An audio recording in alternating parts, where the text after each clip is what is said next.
that the Constitution gives us provisions for states to seat electors. State legislatures can seat the electors that will eventually vote for the president. Hang on. I want to hit the rewind. I want to go back through this right now.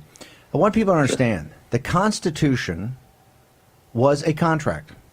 It was hotly negotiated by some of the smartest lawyers that this country has ever had, and men of the world that understood, because of their education, their study of Plutarch and their understanding of the Roman Republic and the Empire, in the great civilizations of the past, and being real students of history and understanding British history in their Civil War.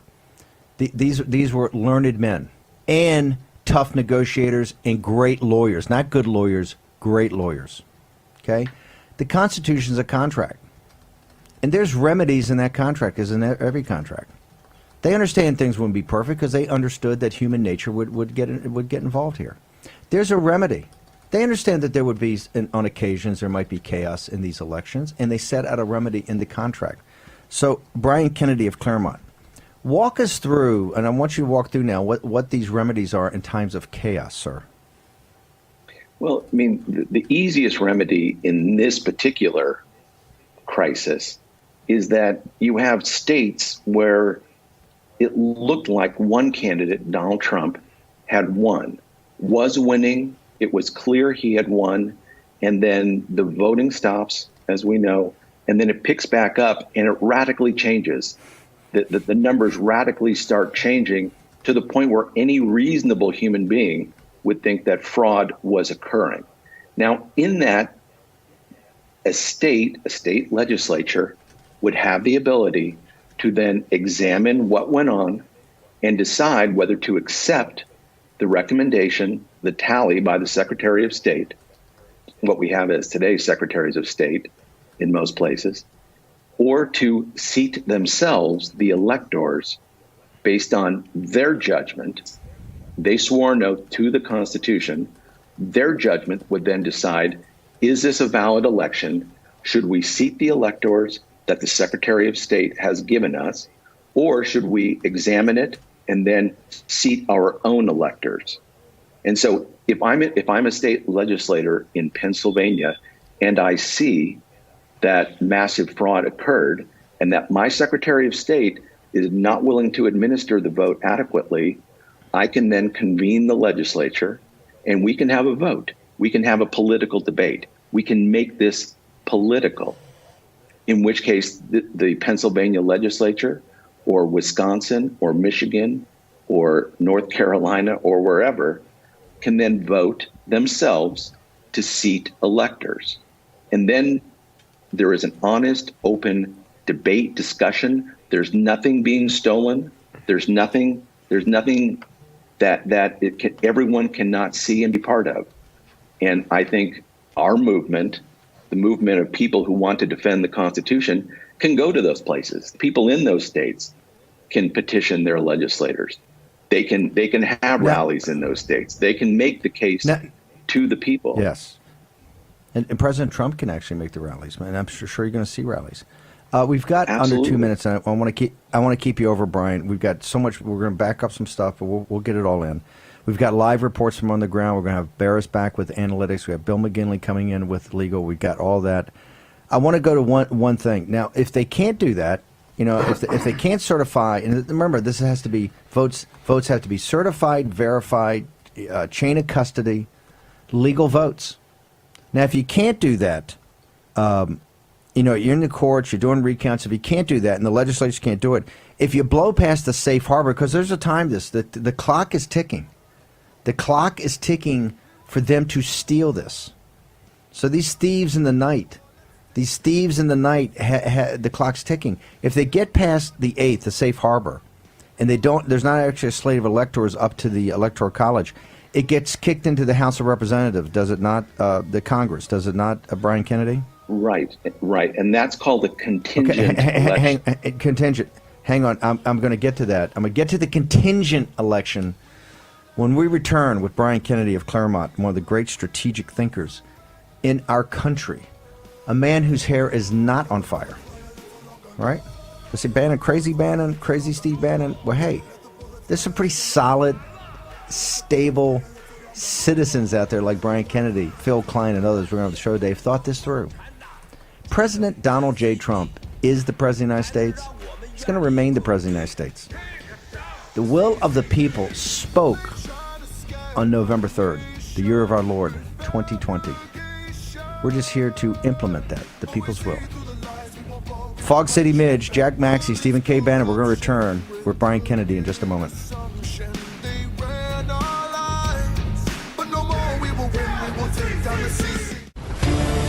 War Room Pandemic with Stephen K. Bannon.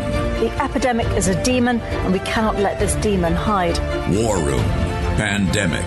Here's your host, Stephen K. Bannon. Hi, we're back. We're doing election specials. We don't even do cold opens anymore because we got so much stuff to cram in. I want to go back to Brian Kennedy.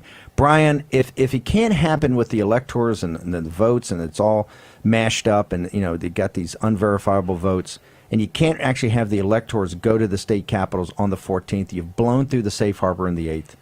You then have something called you take Christmas off, and you have a contingent. You have what's called a contingent election. The Congress that was elected on November 3rd comes in. They're sworn in on the 3rd of January, and then you have, I think it's on the 6th. You have what's called a contingent election. Can you walk the nation through what we mean by a contingent election, what it is, how it's played out, and why it's actually it will be the thing, I believe, that will formally elect Donald Trump to be the next president of the United States? Sure. The House will be divided up by state delegations. And so even though the Democrats have the majority in the House, when you look at an individual state delegation, you take the majority within that state delegation, and that then becomes representative for that state. So in California, that is going to be obviously one Democrat vote. In Wyoming, where it's all Republican, that's going to be one Republican vote.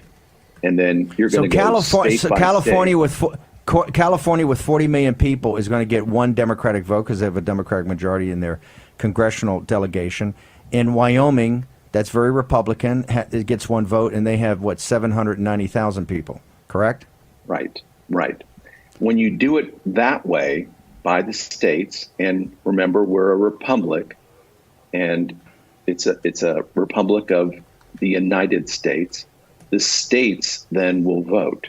And right now, there are 27 Republican states, 22 Democratic states, and then when you divide up the other pieces, there are two that are tied. And so under that scenario, if all the Republican states voted for President Trump, and they can only vote for President Trump, then he'd be the president. The Democrats obviously would vote for Joe Biden, and they would be 27 to 22, maybe 27 to 24, or the two states that are tied could decide to vote one way or the other. They vote for the president. The Senate votes for the vice president. And so the senators would assemble in the Senate, and they would vote to see who the next vice president would be. And the majority today is Republican, and they're extremely likely to vote for Mike Pence. Just remember, in this, and there'll be all kind of games played about how you get quorum, stuff like that.